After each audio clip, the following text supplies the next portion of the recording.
Telangana start గురించి కాదు, అక్కడ ఉండాలని స్టేట్ వైడ్ ప్రోగ్రామ్ ఉన్నట్టు జిల్లా హెడ్ క్వార్టర్.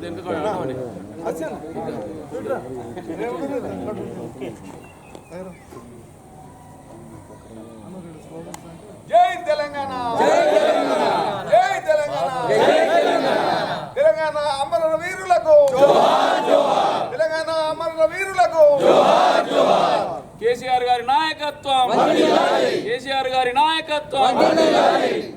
తెలంగాణ, తెలంగాణ అమర వీరులకు, తెలంగాణ అమర వీరులకు, తెలంగాణ అమర వీరులకు కేసీఆర్ నాయకత్వం, కేసీఆర్ గారి నాయకత్వం, కేసీఆర్ గారి నాయకత్వం, కేసీఆర్ గారి నాయకత్వం, కేటీఆర్ గారి నాయకత్వం, కవితక్క నాయకత్వం.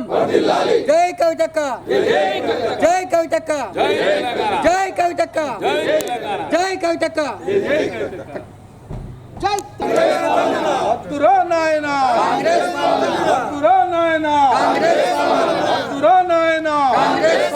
కేసీఆర్ గారి నాయకత్వం, కేసీఆర్ గారి నాయకత్వం, కేసీఆర్ గారి నాయకత్వం.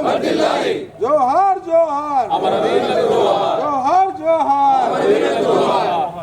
ఇదే మీ రాజ్యం, ఇదే మీ రాజ్యం, దొంగల రాజ్యం, దోపిడీ రాజ్యం. ఇదే మీ రాజ్యం, ఇదే మీ రాజ్యం, దొంగల రాజ్యం, దోపిడీ రాజ్యం. తెలంగాణ మన వీరులకు, తెలంగాణ మన వీరులకు. జై తెలంగాణ, జై తెలంగాణ.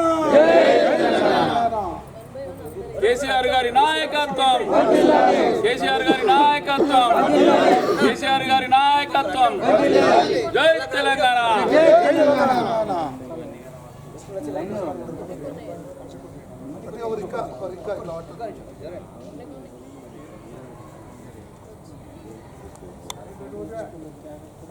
సరేటన్నా వచ్చి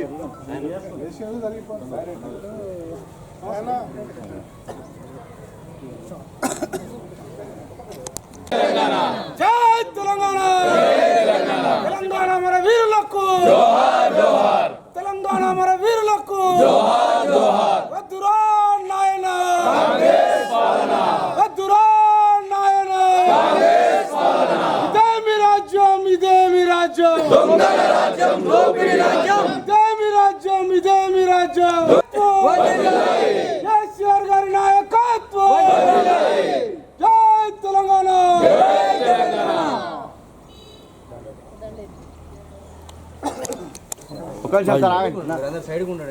సైడ్ మేము ఓకే అన్నప్పుడు సార్ అవేంటి సార్.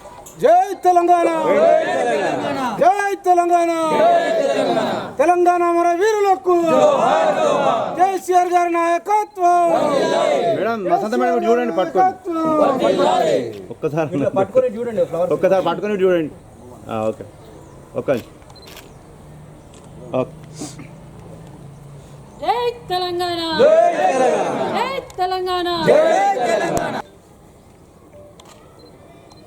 ఈరోజు డిసెంబర్ 9 తెలంగాణ ఏర్పాటుకు ప్రకటించిన రోజు. కేసీఆర్ సార్ నవంబర్ 29 దీక్ష ప్రారంభించి చావు నోట్లో తలబెట్టి తన ఒంట్లో ఉన్నటువంటి రక్తం, పొటాషియం, సోడియం లెవెల్స్ పడిపోతున్నాయి, కోమాలకు వెళ్ళే ప్రమాదం ఉన్నది, దీక్ష విరమించాలని చెప్పినా కూడా విరమించకుండా తెలంగాణ ఏర్పాటే నా కళ, నా లక్ష్యం, 4 కోట్ల ప్రజల కోసం నేను చచ్చినా పర్లేదని చెప్పేసి చివరి అంచుల్లాగా పోరాడి ఇవాళ తెలంగాణ రాష్ట్ర ఏర్పాటుకు మరి అంకురార్పణ చేసిన రోజు ఈరోజు డిసెంబర్ 9 అని చెప్పేసి సగర్వంగా చెప్పుకోవచ్చు. ప్రతి ఒక్క తెలుగు బిడ్డ, 4 కోట్ల తెలుగు ప్రజలందరూ కూడా ఇలా ఇది కేసీఆర్ సాధించిన విజయం, 4 కోట్ల ప్రజల ఆకాంక్షను సాధించినటువంటి విజయంగా మనం చెప్పుకోవచ్చు. ఇవాళ మా పెద్దలు కల్వకుంట్ల విద్యాసాగరరావు గారి ఆధ్వర్యంలో జైత్యాల జిల్లా పార్టీ కార్యాలయంలో తెలంగాణ తల్లి విగ్రహానికి పూలమాలలు వేసి అదేవిధంగా అమరవీరులకు నివాళులు అర్పించడం జరిగింది. ఇప్పుడున్నటువంటి ముఖ్యమంత్రి రేవంత్ రెడ్డి గారు ఆనాడు ఏమన్నారు సోనియా గాంధీని, సోనియమ్మ బలిదేవత, ఎంతమంది ఆత్మ బలిదానాలు ఇస్తే ఎంతమందిని పుట్టన పెట్టుకుంటావు, ఎంతమంది పిల్లలు తెలంగాణ తల్లి కేసీఆర్ గారు పెట్టారు కదా, దీన్ని తీసేసి ఇంకోటి పెట్టాలి, మార్పులు చేయడం, పేర్లు మార్పులు చేయడమే, టీఎస్ను తీసి టీజీగా మార్పు చేయడం, రైతు బంధును రైతు భరోసాగా మార్పు చేయడం, తులం బంగారం ఏమో అసలు తూకానికే పనికిరాలే, రైతు బోనస్ లేదు, అన్నీ కూడా బోగసే, గురుకులాల్లో నీళ్ళ చారు, పురుగులన్నం, ఏది కూడా ఒక్కటి కూడా చేసిన పాపనవులు. ఏమన్నా చెప్తే ఏమంటాడు ఈ ముఖ్యమంత్రి, మైకులు పట్టుకొని గుప్పాలు చెప్పడం, కేసీఆర్ గారిని తిట్టడం, అదొక్కటే తెలుసు. పేగులు మెడగేసుకుంటా, తుండలు జొరగొడతా, ఇట్లా చేస్తా, పండబెట్టి తొక్కుతా, ఇవి తప్ప ఇలా డిసెంబర్ 9 సంవత్సర కాలంలో ఒక్క పని అంటే ఒక పని అమలు చేయకపోయారు. అన్నీ ఉత్తయే, అన్నీ బోగస్ మాటలే. అప్పుడు వెనకట అనేవాళ్ళు, నమ్మి నానబోస్తే మరి పుచ్చి పురుగులైనాయి అని చెప్పేసి అనేవాళ్ళు. రైతుల పరిస్థితి వల్ల ఆ పరిస్థితి ఉన్నది. నమ్మి ఓట్లేస్తే రేవంత్ రెడ్డి గారికి ఒక్క పథకం కూడా అమలు చేయని పరిస్థితి ఇవాళ ఉన్నది. కాబట్టి సంవత్సర కాలంలో ప్రజలందరూ కూడా గమనిస్తూ ఉన్నారు. ఇవాళ పెద్దలు విద్యాసాగరరావు గారు చాలా బాధపడుతూ ఉన్నారు. ఎందుకంటే మన ఎమ్మెల్యేలు ప్రజల పక్షాన మాట్లాడాల్సిన ఎమ్మెల్యేలు ఎవరు? టీఆర్ఎస్ ఎమ్మెల్యేలు, బీఆర్ఎస్ ఎమ్మెల్యేలు. ఎవరికి ప్రేమ ఉంటుంది తెలంగాణ ప్రజలపైన అంటే మనకు ప్రేమ ఉంటుంది. కేసీఆర్ నాయకత్వంలో పనిచేసిన ఎమ్మెల్యేలకు ప్రేమ ఉంటుంది. మరి వీళ్ళు అసెంబ్లీ నడుపుకోవాలని అంటే అందరు రావాలి, ప్రతిపక్ష పార్టీలు రావాలి, అందరికీ అదొక దేవాలయం లాంటిది. అక్కడ ప్రజల కోసం ప్రశ్నించే గొంతుకలు ఇలా బీఆర్ఎస్ పార్టీ వాళ్ళు అవుతారు. కాబట్టి వాళ్ళ గొంతు నొక్కాలని చెప్పేసి అసెంబ్లీ ముందట గేట్ ముందటనే వాళ్ళని అరెస్ట్ చేసి మరి తెలంగాణ భవన్కు పంపించడం జరిగింది. ఎంత దుర్మార్గమైన పాలన! అసలు మీరే అసెంబ్లీ నడుపుకున్నట్టుంది. మీరు నడుపుకోవాలంటే గాంధీ భవన్లోనే నడుపుకోవచ్చు. అసెంబ్లీకి రావాల్సిన అవసరం ఏముంది? రేవంత్ రెడ్డి గారు మీ ఎమ్మెల్యేలతోటే అసెంబ్లీ నడవాలంటే గాంధీ భవన్లోనే నడుపుకోవచ్చు. ఇవాళ ఏదేమైనా కూడా పార్టీలకు అతీతంగా 4 కోట్ల మంది ప్రజలు గమనిస్తూ ఉన్నారు. తల్లిని మార్చినావు, నీకు తప్పకుండా నీకు తగిన శాస్తి మరి ప్రజలు బుద్ధి చెప్తారని చెప్పేసి తెలియజేస్తూ మరి ఇక్కడికి వచ్చిన మా బీఆర్ఎస్ పార్టీ శ్రేణులందరూ కూడా పేరు పేరున ధన్యవాదాలు. జై తెలంగాణ. రోజు రోజుకు తెలంగాణ పరిస్థితి చూస్తుంటే ఒక విధంగా బాధ అనిపిస్తున్నది. ఇవాళ ఎంత మంచి చూడగానే చేతులెత్తి నమస్కారం పెట్టే తెలంగాణ తల్లి విగ్రహాన్ని తీసేసి ఓ పిచ్చని చేతుల రాయిన ఒక శాస్త్రం చెప్తున్నారు. వాడు ఎటు కొడతాడో తెలియని పరిస్థితి వచ్చింది కనుక ఇంత మంచి చేతులు ఎక్కడ కనుకుంటే తెలంగాణ తల్లి కనిపిస్తే ఒక దేవతలు ఎక్క మనము దండం 2 చేతులు దండం పెట్టుకున్నాం. అటువంటి తల్లి విగ్రహాన్ని మార్చి వల్ల ఓ మార్పు అంటే పిచ్చోడు మారుస్తాను ఏమున్నది 3 ఏళ్ళు మారుస్తాం, మళ్ళీ 4 ఏళ్ళకి మా తల్లిని మేము తెచ్చిపెట్టుకుంటాం కదా.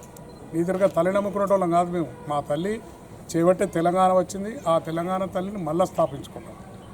ఈయన ఎక్కడికి వెళ్ళావు, నీ దగ్గరికి వెళ్ళావు, దేశంలో వచ్చిన నీ రాజీవ్ గాంధీ విగ్రహం పెట్టుకుంటున్నావు. తెలంగాణ తల్లి విగ్రహం తీసేసి ఇలా అదే ప్లేస్లో నువ్వు రాజీవ్ గాంధీ విగ్రహం పెట్టి ఇవాళ ఏదో చేస్తున్నా అని చెప్పి మార్పు చేస్తున్నా అని చెప్పి చెప్పుకుంటున్నాం. ప్రతి ఒక్క దాంట్లో మా వసంత గారు చెప్పినట్టు టీజీని తీసి టీఎస్ని తీసేసి టీజీ పెట్టుడు, లేకుంటే అన్ని మార్పులు చేస్తున్నా అని చెప్పి. ఏ మార్పులు? నువ్వు మాట్లాడేది దొంగ మార్పు.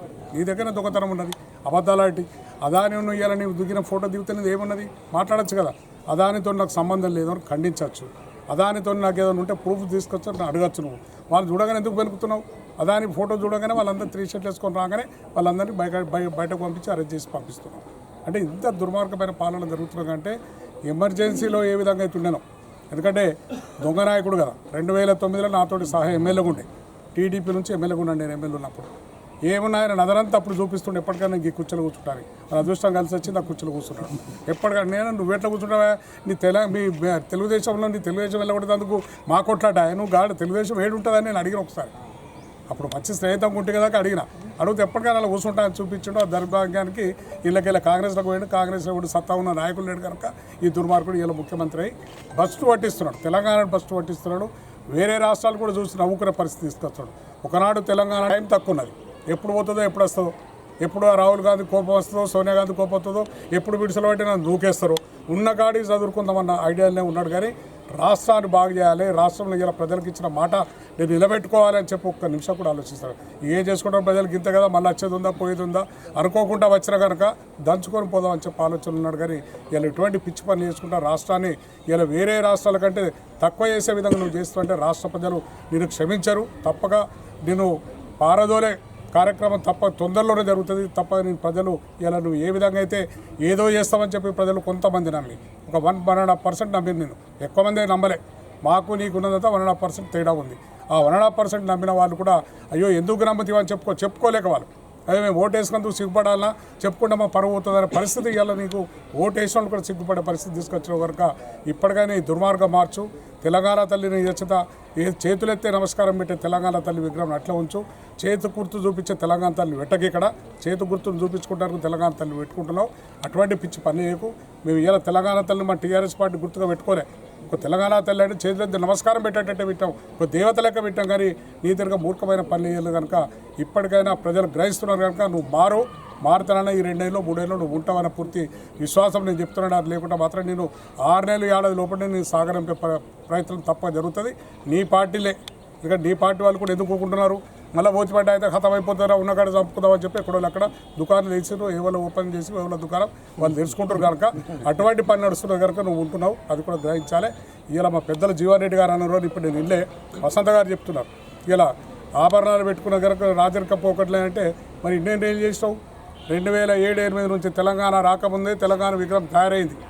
ఆనాడు ఏం చేసావు? నీకు తెలివి లేకున్నప్పుడు ఎమ్మెల్యేగా ఉన్నావు, నువ్వు ఎమ్మెల్సీగా ఉన్నావు. మరి అప్పుడు నీ తెలివి ఏమైంది? అప్పుడు అడగచ్చుండే కదా ఈ విగ్రహం పనికిరాదు, అప్పుడే ఉద్యమం చేయని ఉంటారు మీరంతా. తెలంగాణ తల్లి ఇది పనికిరాదు అని చెప్పి మీ కాంగ్రెస్ వాళ్ళు కానీ వేరే పార్టీ వాళ్ళు మాట్లాడుతున్నారో వాళ్ళందరూ కూడా ఉద్యమం వేసి ఆపైన ఉంటారు. ఇలా తెలంగాణ తల్లి ఇన్ని రోజులు చూసి దండం పెట్టుకొని ఇవాళ నీకు తెలంగాణ తల్లి రాచరిక పోకట్లే అని చెప్పి అనే పరిస్థితి నీకు వచ్చిందంటే ఇలా ఎటుపోతున్నది, ఏమవుతున్నది? మీరు కూడా జీవరెడ్డి అసలు మీద గౌరవం అందరికీ పెద్ద మనిషి ఖచ్చితంగా మాట్లాడతాడు. కానీ ఏమవుతున్నది? పదవి కోసమో దేనికోసం ఆయన కూడా కింద పడిపోయాడు, చల్లబడిపోయాడు. మన కత్తి కటారం అన్ని తీసాడు. ఏచిందా ఎమ్మెల్యేని చేర్చుకున్నాక కత్తి వేది కటారం వేది ఏచింది మళ్ళీ చల్లబడిపోయాడు. దండం పెడుతున్నాడు రేవంత్ రెడ్డికి. బాధ అనిపిస్తున్నాడు. ఎందుకంటే జీవరెడ్డి మీద గౌరవంతో చెప్తున్నాడు. ఆయన అంటే నాకు మొదటి నుంచి, ఎందుకంటే నేను రాజకీయంలో రాకముందటి నుంచి కూడా మాకు నాయకుల లెక్క నేను గౌరవిస్తుంటే ఆయన కోసం ఒకనాడు మంత్రి పదవి కావాలని చెప్పి చొక్కారావుతో కొట్లాడి పెట్టుకున్న రోజుల్లో ఆ చొక్కారావుతో కొట్లాడి పెట్టుకుంటేనే ఇవాళ మా సంజయ్కి నాకు పంచాయతీ ఎప్పుడు కూడా ఈ జగిత్యాల ఎమ్మెల్యేకి నాకు మా తాతను తిట్టాడు అని పంచాయతీ ఎందుకోసం పెట్టుకున్నాం? జీవరెడ్డి గారి కోసం కొట్లాడినప్పుడు మంత్రి కావాలి జీవరెడ్డి గారు వర్తున్న నాయకుడు. నేను రాజకీయం లేనప్పుడు ఒక కార్యకర్తగానే ఆయన అభిమానిగా కొట్లాడే. కానీ అటువంటి మనిషి ఇవాళ ఇట్లా మాట్లాడితే బాధ అనిపిస్తుంది. కొన్ని తప్పుడు మాట్లాడకండి, వాస్తవాలు మాట్లాడండి. ఉన్న రోజులు ఉంటే రాజకీయం శ్వాసం కాదు, రాజకీయమే కాదు. మనం చచ్చిపోయేటప్పుడు రాజకీయం మన ఎవరు రాదు. మంచి చెడు 2 వస్తాయి. మంచోడైతే అబ్బా సార్ పోయినోని అంటాడు, చెడ్డోడైతే దరిద్రం అయింది అనుకో చేతులు నొప్పుకుంటాడు. అటువంటిది కాకుండా మీరు పెద్దలు కొద్దిగా న్యాయమైన మాటలు మాట్లాడి ప్రజలకు ఇలా మంచితో చూపారు. కానీ ఏ గొడుగు పట్టించిన ప్రజలు తప్పుతో పట్టేదని చెప్పి నేను పెద్దలందరికీ కూడా కొడుతున్నాను. ఈయననే కాదు, ఇలాంటి పెద్దోళ్ళు ఎవరైనా కొడుతున్నాను. ఆయన మీద గౌరవంతో ఆయన విషయం తీసిన కానీ లేకుండా వేరే కాదు వారిని విమర్శించాడు. ఆయన మీద ఉన్న గౌరవం పోతుంది ఇట్లా మాట్లాడుకుంటూ పోతుంటే అని చెప్పి నేను బాధపడుతూ ఈ విషయం చెప్పిన కనుక ఇప్పటికైనా రేవంత్ రెడ్డి గారు మార్పు తెచ్చుకో. ఇప్పటికైనా ప్రజలకు ఏమి ఇచ్చిన వాగ్దానాలను నెరవేర్చు. బరాబరి చేసి చూపించక నువ్వు అప్పుడు హీరో లెక్క బతుకు కానీ ఇట్లా జీరో కాకమని చెప్పి నేను రేవంత్ రెడ్డి గారు కూడా హెచ్చరిస్తున్నాను.